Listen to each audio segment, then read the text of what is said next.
అందరికీ జై భీమ్. ఈరోజు కోడ్ ఆర్గనైజేషన్ నుంచి ఎస్సీ ఎస్టీ సప్లా నిధులను ప్రత్యేక కార్యాచరణ భవిష్యత్ కార్యాచరణ గురించి రౌండ్ టేబుల్ సమావేశం ఏర్పాటు చేయడం జరిగింది. అదేవిధంగా ఈరోజు నిధులు ఏ విధంగా దుర్వినియోగం అవుతున్నాయో ఇప్పుడే చెప్పడం జరిగింది. పెద్దవారు శంకర్ గారు, రామప్రసాద్ గారు ఇదంతా చెప్పడం జరిగింది. ఎందుకంటే గతంలో మేము కూడా దళిత సంఘాల నుంచి ఎన్నో రిప్రజెంటేషన్లు ఇచ్చాము. ఈ ఎస్సీ కార్పొరేషన్లో అయితే చెప్పారు ఇంత ముందుకు, అది గతంలో ₹1,00,000 ఇస్తే మనం చిన్న ఒక వ్యాపారం పెట్టుకొని ఎంతోమంది లబ్ధి పొందిన వాళ్ళు ఉన్నారు. అటువంటి ఎస్సీ కార్పొరేషన్ చాలా నిర్వీర్యం చేసేసారు. అలాగే ఈరోజు కొన్ని ఎస్సీ కార్పొరేషన్ లిమిట్స్ చేసేసారు. ఏమని సీలింగ్ పద్ధతి చేసారు. ఈడబ్ల్యూఎస్కు 8 లక్షలు, మనకి 2 లక్షలు స్కీలింగ్ చేసారు. అది చాలా ఇబ్బంది అవుతున్నది. దాన్ని ప్రభుత్వం వెంటనే విరమించుకోవాలి. మాకు కూడా 10 లక్షల ఇన్కమ్ సీలింగ్ పెట్టాలని మేము డిమాండ్ చేస్తున్నాం. ఎందుకంటే ₹2 లక్షల ఇలా సాధారణంగా అందరికీ అయిపోతుంది. చాలా సరిపోవడం. అంటే ఈడబ్ల్యూఎస్ కన్నా ఈడీఎఫ్స్ అసలు రిజర్వేషన్ వాళ్ళకి అవసరం లేదు. వాళ్ళకు 8 లక్షలు పెట్టడం ఎంతవరకు న్యాయమో నాకు అర్థమవ్వట్లేదు. అందులో మాకు 2 లక్షలు పెట్టారు. మేము అంతరంతా అనుభవించడం, మాకు 2 లక్షలు పెట్టి వాళ్ళకు 8 లక్షలు పెట్టడం ఇది చాలా అన్యాయం. అలాగే ఈరోజు ఈ యొక్క ఫండ్స్ అనేది ఎట్లా దుర్వినియోగమో అందరూ చెప్పడం జరిగింది.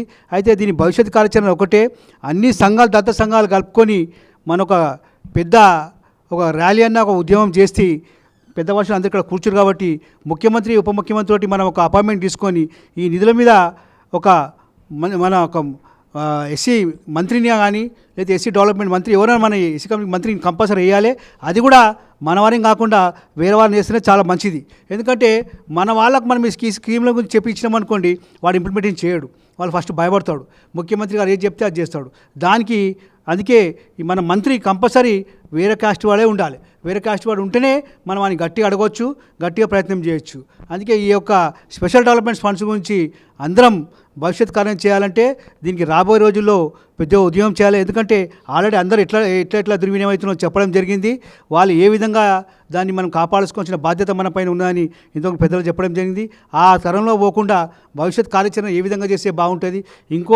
ఇప్పుడు కోడ్ అయితే సంస్థ తీసుకుందో ఆ కోడ్ ఒక సంస్థనే ఇలాగే అందరినీ పిలిపించుకొని మన ముఖ్యమంత్రి ఒక అపాయింట్మెంట్ తీసుకొని ఇంట్లో ఒక పెద్దవారు ఉన్నారు.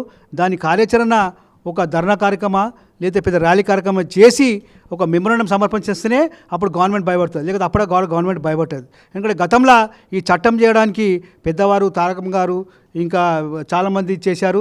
ఇటువంటి చట్టాలు శంకరన్న గారు ఇట్లా ఉన్నారు. వాళ్ళందరూ భవిష్యత్ కార్యం చేసే ఈ యొక్క చట్టం చేయడం జరిగింది. ఆ చట్టాన్ని కాపాడుకోవాలంటే మనమందరం ఐక్యమత్యంగా ఉండి మనమందరం పోరాటం చేస్తేనే ఈ చట్టాన్ని కాపాడగలుగుతాం. లేదా కాపాడాలని కోరుకుంటూ నాకు ఈ అవకాశం ఇచ్చినందుకు కోడ్ వారికి ప్రత్యేక అభినందనలు. జై భీమ్, జై భారత్.